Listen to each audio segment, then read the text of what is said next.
The following events were recorded as they happened at the Hospital for Sick Children in Toronto. In this episode of Life's Little Miracles, Liam's airway surgery.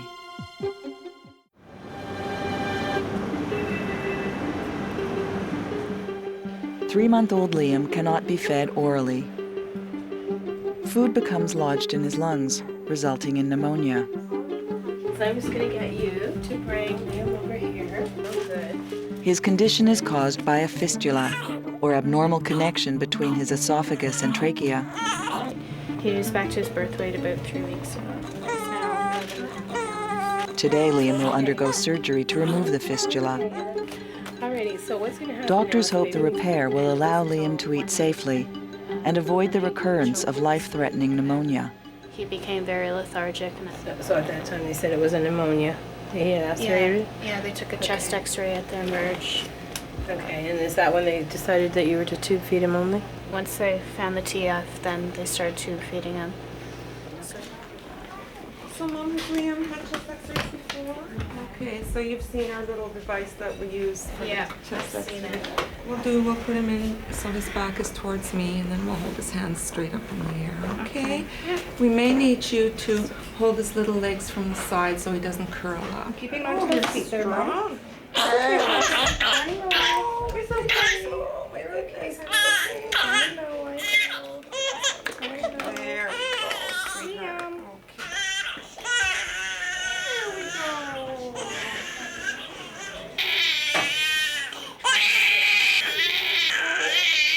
There we go.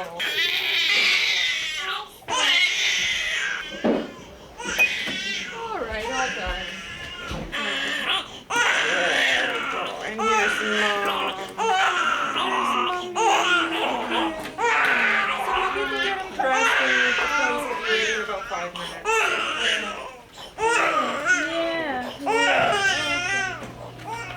Great. Thank you very much. Okay, bye. All right. Okay, chest x-ray looks okay to me. It looks improved, certainly improved from before, because he can't find any evidence that there's a problem. Oh, really? Yeah, so that's it. We're ready to go. Okay. So as soon as the OR is ready, then you'll go down there. Do you still plan on going through?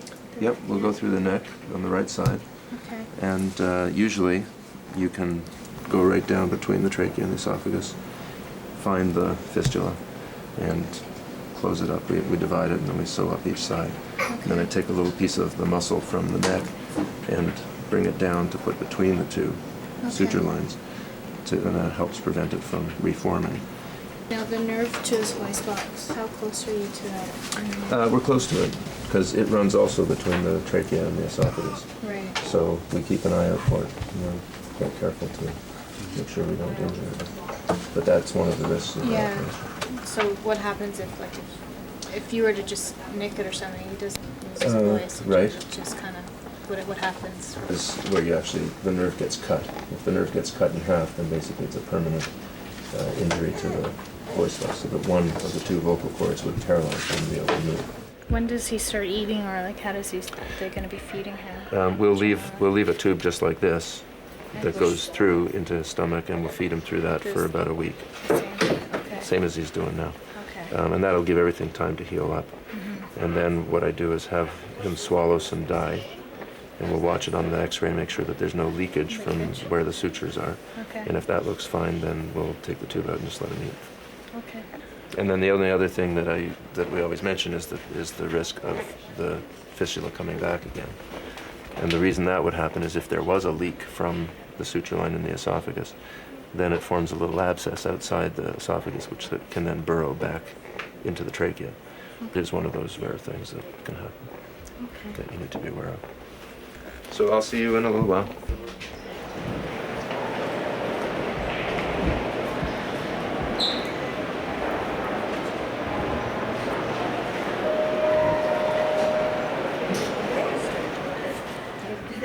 Did you have any questions for me? I already asked the anesthesiologist, so I'm pretty much okay other than taking care of my son. I'll take very good care of him.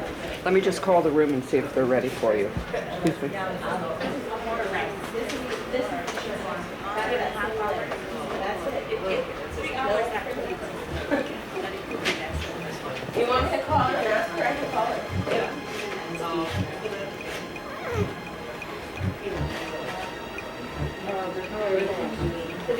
You have to go to the ORS phone.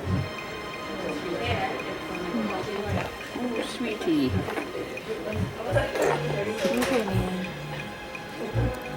I'll take good care of him. I try not to worry. I know you will, but...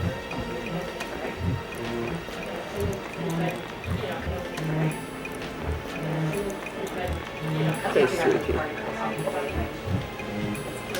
And they would teach me.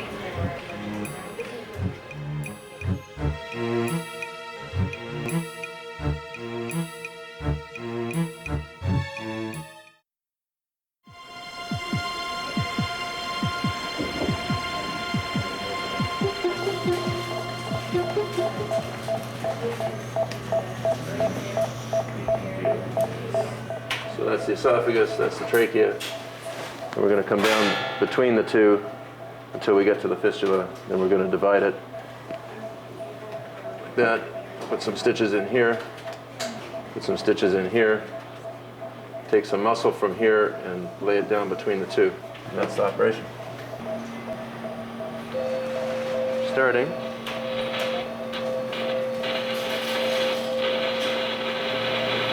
And we're going to go find the esophagus, identify and avoid the recurrent laryngeal nerve, which we see right there, which controls the vocal cords, so we want to make sure we don't hurt it.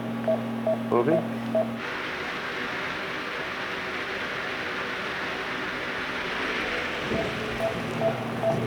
What's on the other side? So I think that's the fistula right there. Yeah, I see it. The big white thing. Okay, we are dividing the fistula.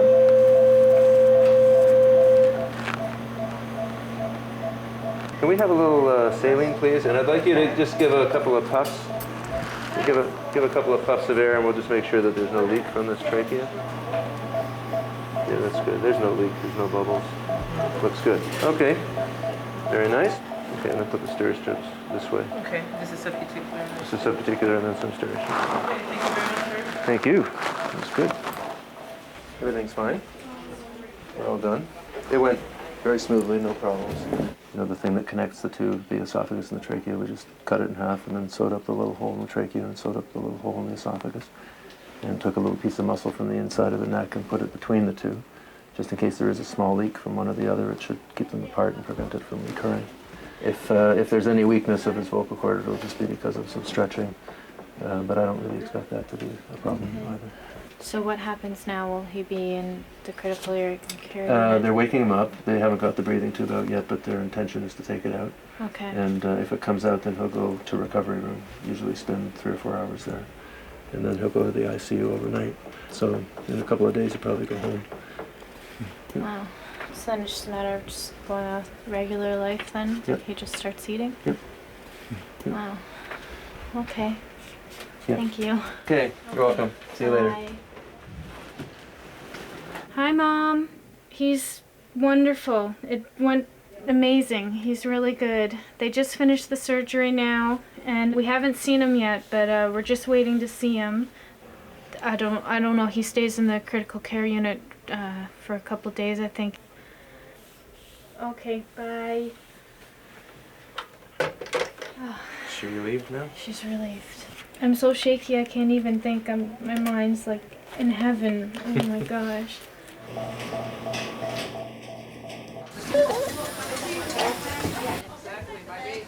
It's a saline flush out my pocket, yeah. Okay. Thanks.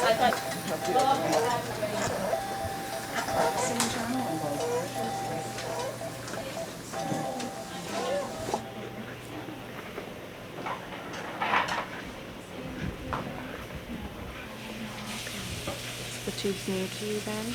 Yeah. Yeah, my understanding, he was a bit stridorous. He was sort of collapsing his airway, and that's why Yeah. they put the tube in. So how long do you think he'll be in here? Well, as long as he has the tube, number one, the ventilator. See how he does, as long as it's all up to him.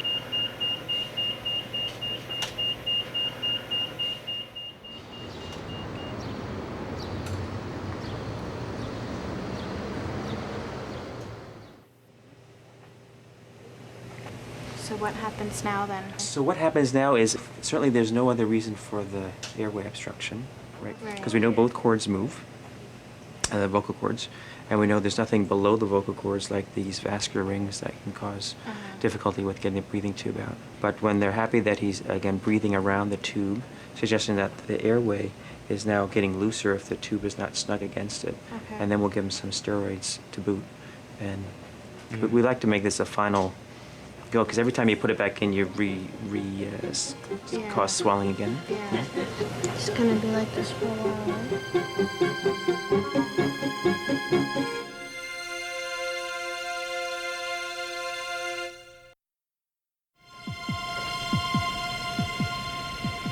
So I just wanted to update you a little bit. There is 3 possible problems in the upper part of his breathing tube, and the first is swelling. So he's on the steroid treatment for that, okay? And although that didn't help the last time, hopefully if that's a problem it would help this time.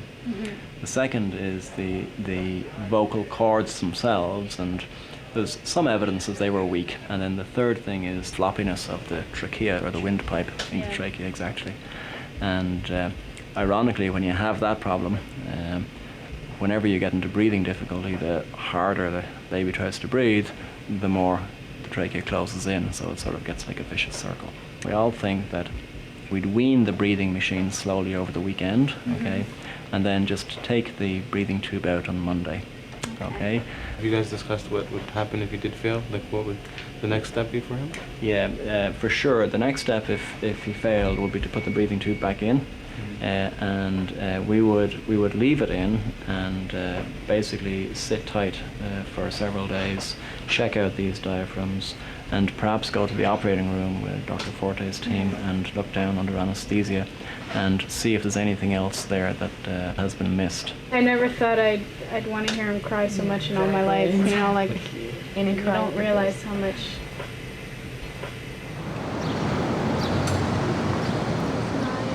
Are you just giving a smile? Yeah. Oh, your first smile. Yes, your first smile.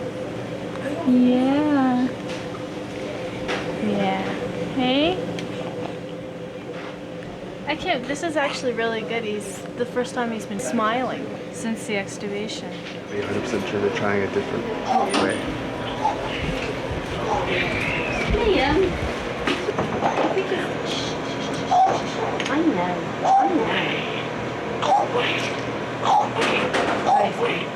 Give him another swallow, please. Okay, mag up on it and take a real image. Do you see the fish a little better? Yeah, turn him a little bit more towards supine. Yeah, how's it look? Oh, hey, Dr. Lang. I think we saw a fish. It's going to be around here, but we showed it better. And you can actually see, like, on the video we'll be able to see it. There was one little spot there that... Well, it's not good news or bad news. It's actually a little unclear. There was a couple of times where the dye that he was swallowing appeared in his trachea, and it was unclear whether that was kind of spilling over the top as he swallowed, in other words, kind of going down the wrong way, or whether there was another fistula or a recurrence of the fistula from the esophagus into the trachea. So as we were doing the swallowing study, it really was not that clear, and I just could not see any leak in the esophagus at all. But there was one little time during that study when there was a little bit of stuff in the trachea as well, but it could have come over the top and gone into his trachea. So I don't think that there's any recurrence there, but we're not 100% sure. So what we'd like to do is try feeding him and see how he does. If he does fine, then I don't see any point in doing any more tests and things if he's doing fine. I hope it's everything. So we'll just see how he does. Right now he's breathing really slowly. He's very calm. Are you all right? I'm nervous. If he actually does well, I think I'm It's the first time. So the first time, the kids don't always do that well because it's their very first time in a while. Right. Let him feel the nipple. Check him around, honey bun. Do you want to do a little suck? Eh? Oh dear. You want me to actually do this? Hey? Yeah. Yeah. Okay. Ready? Come on.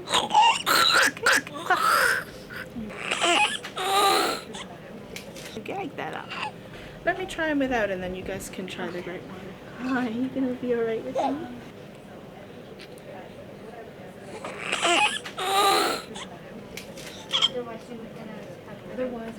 No, he's telling us he's not ready yet, but it's been a long time, so we'll work at it gradually. Because he's telling us it's so clear that he doesn't want to do it today. So we'll do step by step. There you are. How are you? So, what's happening when they try and feed him? It was a different OT yesterday, but she said she thinks that he aspirated.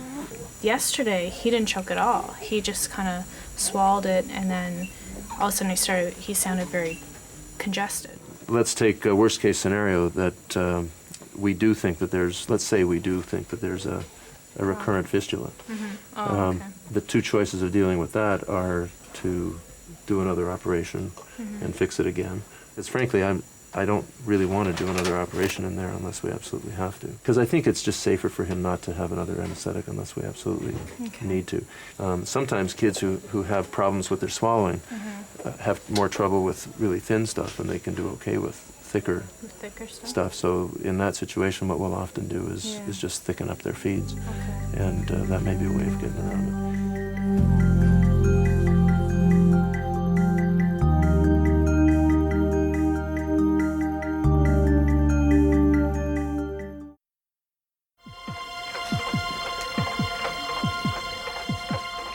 Hello.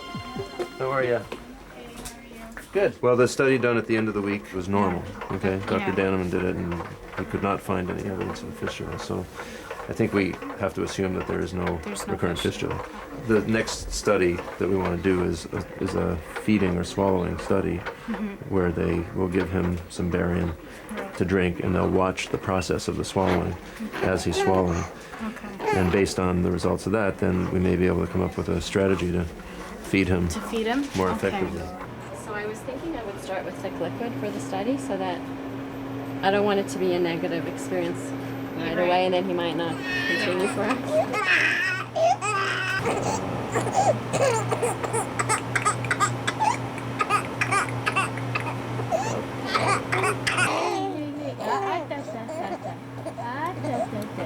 You want to try giving this, and then we'll try to slip a teaspoonful in and put it back in? Sure.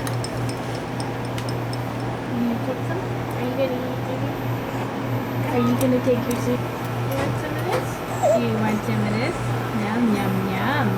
Yes, yum, yum, yum. What's that? What's that? What's that yummy stuff? What's that yummy stuff? A little more. More just to see bigger swallows.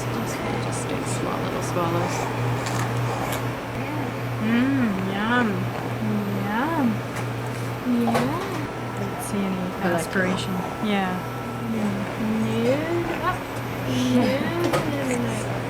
He's enjoying it. So we want to try to see as much as possible for him to kind of suck it off the spoon, because then he's ready to swallow. Oh, okay.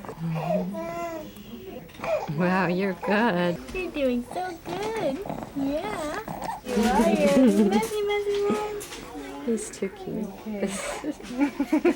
Dr. Langer came and spoke with me and said, if we feel comfortable until home care gets to the house, then we can take him home. But they're going to give us all the supplies and everything. But if we feel comfortable, then we get to go home. Here, I'll put everything. Thank you so much. No problem. Bye, Miriam. Bye. Bye. Take care. Say hello. Hello. Hello. How are you? Pretty good. He's huge. He's big. He's heavy. He's a huge boy. Everything. So where are we at with him? He started taking the bottle. So he'll take usually about 40 cc's, and then he stops. He doesn't want it. And then that's when I'll give him the spoon. Is he coughing and choking when he swallows? No. So all that kind of trouble he was having originally is It's gone. better now? Yeah. Well, I think a lot of this is probably just behavioral stuff, Yeah, that's it. And eventually they get better from that. Yeah. I'm pleased that he's not coughing and choking. It sounds to me like his swallowing mechanism is better. Yeah. And he's certainly well nourished. I mean, he looks great. I mean, he has no oral aversion, that's for sure.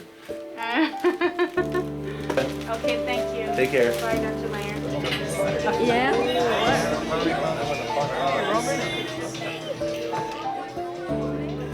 4 months after his operation, Liam can be safely fed and is no longer at risk of pneumonia. See how well he's doing? Remember in the hospital, how he was? Liam is a growing, healthy baby and continues to develop well. On the next episode of Life's Little Miracles, Christine's struggle with cancer.